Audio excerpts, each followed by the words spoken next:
नमस्कार, स्वागत है आपका। आप देख रहे हैं गुड न्यूज टुडे और हमारा खास चुनाव special show vote for good और मैं हूं आपके साथ गुंजन। लोकतंत्र का उत्सव जारी है। 4 चरण के चुनाव हो चुके हैं। इसी बीच कांग्रेस नेता राहुल गांधी भावुक हो गए। उन्होंने अपने सोशल मीडिया प्लेटफॉर्म एक्स पर एक वीडियो शेयर किया। इस वीडियो में वो अपनी मां सोनिया गांधी के साथ एक एल्बम देख रहे हैं। इन तस्वीरों को देखकर उन्हें अपने पापा राजीव गांधी और दादी इंदिरा गांधी की याद आ जाती है। वीडियो में राहुल और सोनिया अमेठी और रायबरेली से जुड़ी यादें ताजा कर रहे हैं और इन क्षेत्रों से पुराने रिश्तों पर बात भी कर रहे हैं। राहुल गांधी ने एक्स पर इस वीडियो को शेयर करते हुए लिखा, रायबरेली और अमेठी हमारे लिए सिर्फ चुनाव क्षेत्र नहीं, हमारी कर्मभूमि है जिसका कोना कोना पीढ़ियों की यादें संजोए हुए है। मां के साथ पुरानी तस्वीरें देखकर पापा और दादी की याद भी आ गई, जिनकी शुरू की गई सेवा की परंपरा मैंने और मां ने आगे बढ़ाई। प्रेम और विश्वास की बुनियाद पर खड़े 100 वर्षों से भी पुराने इस रिश्ते ने हमें सब कुछ दिया है। अमेठी और रायबरेली जब भी हमें पुकारेंगे हम वहां मिलेंगे। उस समय प्रधानमंत्री थे मगर इनकी सिक्योरिटी वाले यहाँ बिल्कुल नहीं। जब मैं 82 में गया था तो ये हालत।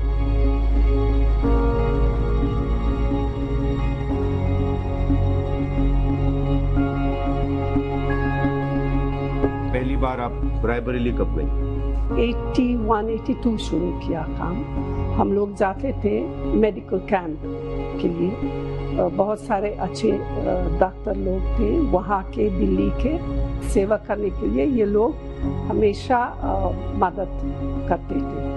हमारे परिवार का अमेठी रायबरेली से 100 साल का रिश्ता है। 1921 से पंडित जी उनका राजनीतिक जीवन शुरू किया और एक किसान का लीडर था बाबा रामचंद्र, उनको मैसेज भेजा कि चलो मिलेंगे और पंडित जी को अपना दुख बताया। मैं भी जाऊंगा, पंडित जी ने बोला। तो फिर वो प्रतापगढ़ पहले, क्योंकि सबसे ज्यादा वो किसान का जो था प्रतापगढ़, और फिर रायबरेली भी और 1-2 और नजदीक के जगह।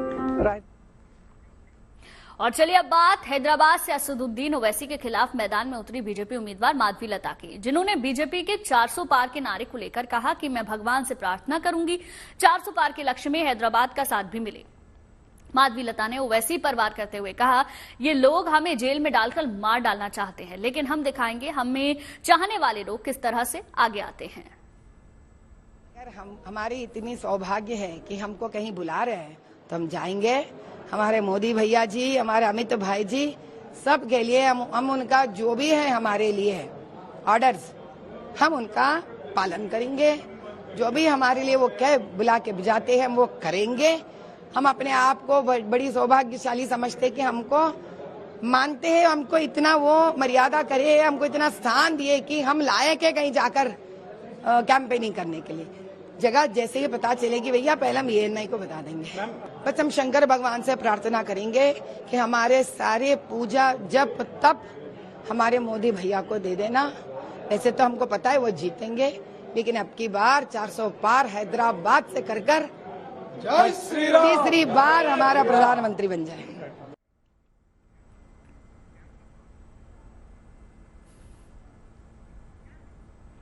वहीं मंडी से बीजेपी की उम्मीदवार कंगना रनौत ने कल नामांकन करने के बाद हमसे बातचीत में अपनी प्राथमिकताओं को बताया। सुनिए क्या कहना है कंगना का।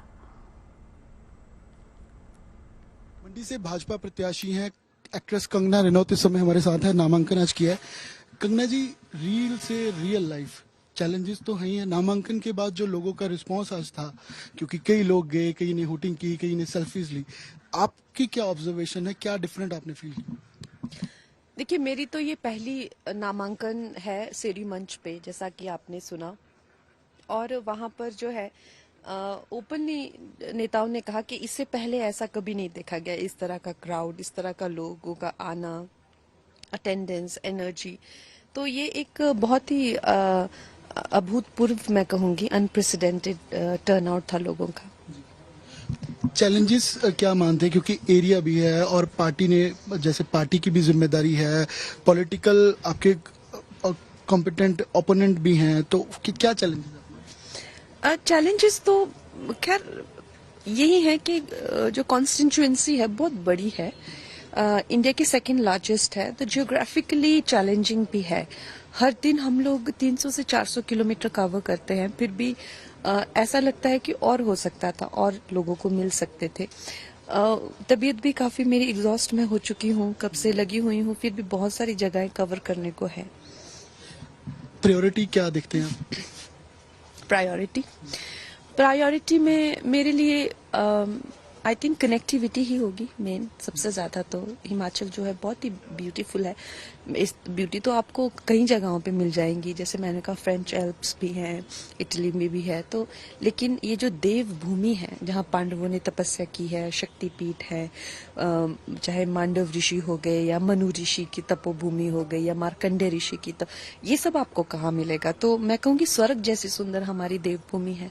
एक लास्ट क्वेश्चन है, वुमेन एम्पावरमेंट और खासकर जो फिल्म सिटी है उसको लेकर यहाँ के एरिया या हिमाचल की काफी एक्सपेक्टेशंस हैं, तो आपको लगता है कि प्रैक्टिकल भी वो काम में आएंगे? बिल्कुल, आई थिंक अगर एक फिल्म सिटी यहाँ पे बनती है तो हमें लोकल इकोनॉमी को बूस्ट करने का भी मौका मिलेगा, और एक फिल्म स्कूल भी बनना चाहिए यहाँ पे, मुझे लगता है, ताकि हम और टैलेंट भी बना सके यहाँ पे। वुमेन एम्पावरमेंट, महिलाओं के सशक्तिकरण के लिए सेल्फ हेल्प ग्रुप्स के थ्रू हमें एंटरप्रेन्योर्स और बनाने हैं, उनके व्यावसायिक क्षमता को भी हम लोग टैप इन करेंगे। वही अभिनेत्री रश्मिका मंदाना ने लोगों से लोकसभा चुनाव में बढ़ चढ़कर हिस्सा लेने के लिए अपील की। उन्होंने युवाओं को जागरूक मतदाता बताया और देश में विकास की गति को जारी रखने के लिए उनसे मतदान के लिए बाहर निकलने की अपील की। The young Bharatiya, like, they have to vote and they're being very responsible now. And it's no more that they're getting influenced by, whatever you say. People are actually seeing. People are being very responsible. People are being very smart about it. And I think they're headed the right way. As a young Bharatiya, to all of you, from this majestic architecture, or the majestic infrastructure, Atal Setu, विकास और development रुकना नहीं चाहिए। विकास और development के लिए vote करिए। आज film अभिनेत्री माधुरी दीक्षित का जन्मदिन है और जमशेदपुर में माधुरी के एक फैन उनके जन्मदिन के मौके पर लोगों से वोट की अपील कर रहे हैं। माधुरी के इस दीवाने फैन का नाम पप्पू सरदार है, जो पिछले 20 साल से माधुरी का जन्मदिन मनाते आ रहे हैं। उन्होंने कल शाम माधुरी के जन्मदिन की पूर्व संध्या पर अपनी चाट की दुकान में उनका जन्मदिन मनाया, बकायदा केक काटा। आती हुई यही नहीं, इस बार माधुरी का जन्मदिन उन्होंने मतदान के संदेश के साथ मनाया। उनकी पूरी दुकान पे माधुरी के पोस्टर्स पर मतदान के स्लोगन लिखे हुए हैं।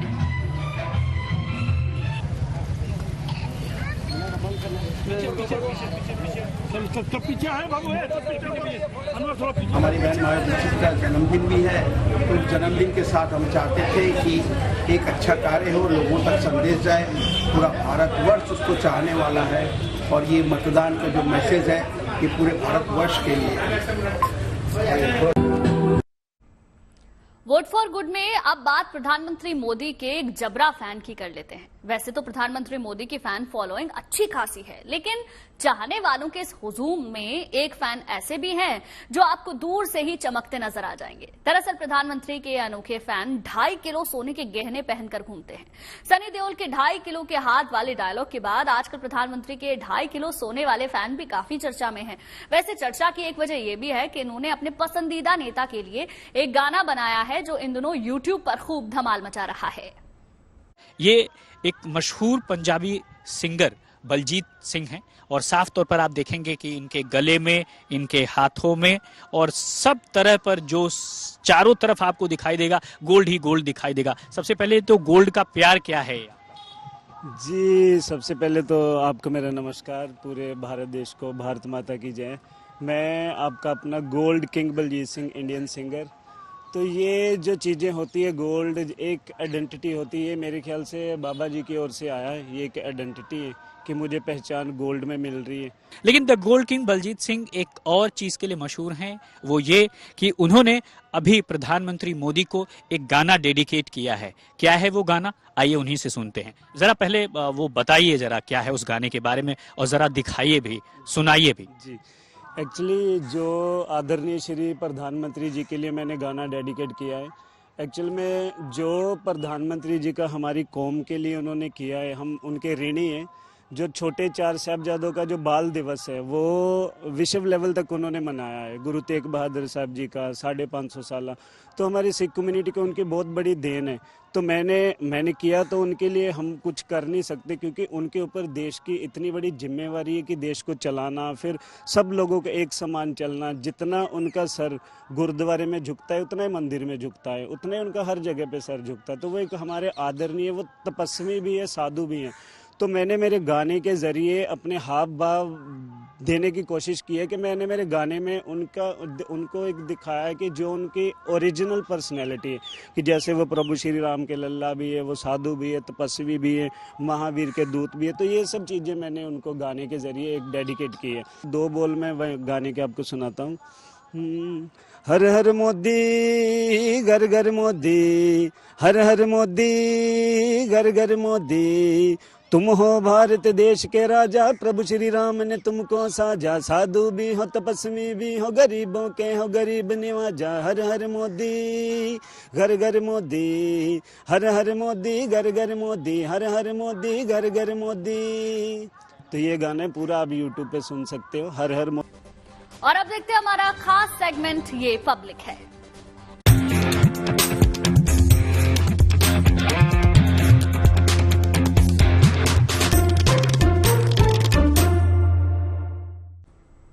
चार चरण का चुनाव संपन्न होने के बाद अब मौका बड़े बड़े दावों का है। कोई 400 प्लस का दावा कर रहा है, तो कोई बीजेपी को यूपी की 80 सीटों में से सिर्फ एक दे रहा है। दिलचस्प ये है कि सारे नेता अपने काम को अव्वल और दूसरे के काम को फिसड्डी बता रहे हैं। अब सवाल यह है, जब काम के आधार पर चुनाव लड़ना है तो फिर चिंता किस बात की? जिसने जनहित में काम किया है, जनता उसे जिताकर संसद भेजेगी। एक लड़ाई में क्यूटो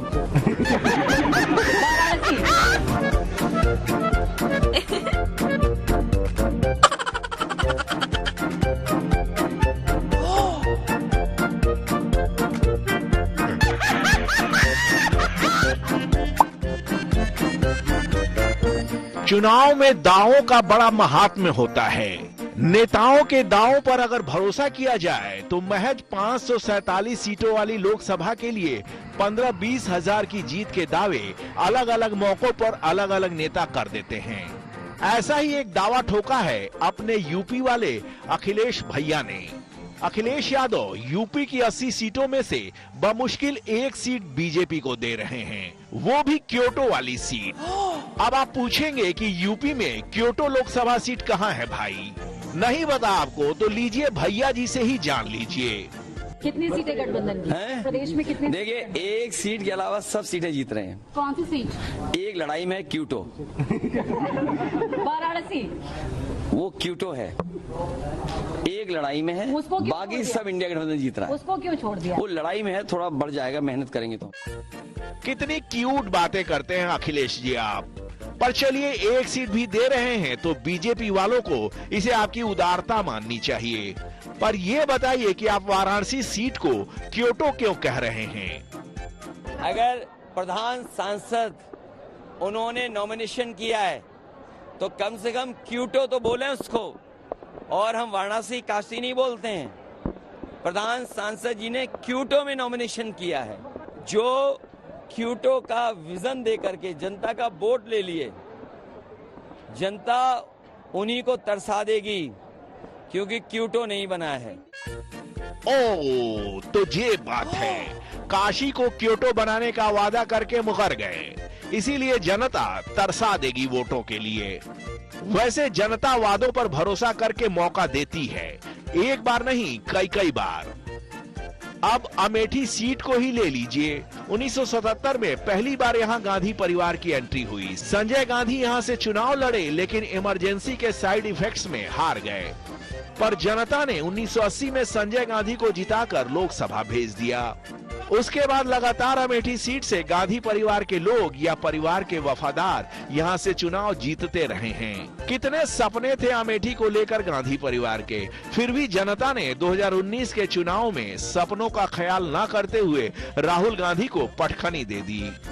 जब मेरे पिताजी शहीद हुए तो उनके जो सपने थे अमेठी के लिए, उनको पूरा करने के लिए माताजी यहाँ आएंगी। माताजी के बाद भैया आए और सबके दिल में यही बात थी कि एक गहरा रिश्ता है हमारा अमेठी की जनता के साथ, एक रिश्ता जो हमारे पिताजी ने जी जान से निभाया, अपना कर्तव्य समझा। ये कर्म भूमि है हमारे पिताजी की, इसीलिए मैं, राहुल जी और मेरी माता जी तीनों यहाँ हैं, तीनों ने आपके लिए काम किया। बताइए भला कि पूरा का पूरा परिवार अमेठी के लिए काम कर रहा है, फिर भी जनता है कि यहाँ से भगाकर रायबरेली भेज देती है। जरूर दाल में कुछ काला है। इसीलिए अधीर दा वोट देने के बाद ईवीएम की हर एंगल से जांच करते हैं।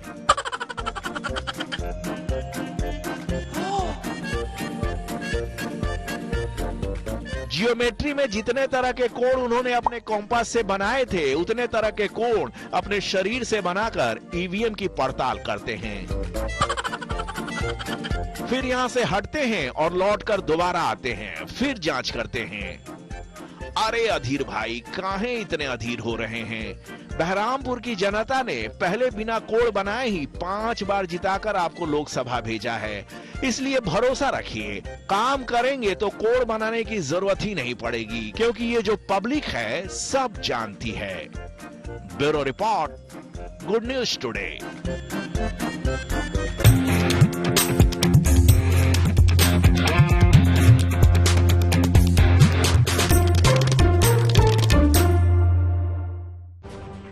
वोट फॉर गुड में फिलहाल के लिए बस इतना ही, लेकिन अच्छी खबरों के लिए आप देखते रहिए गुड न्यूज टुडे।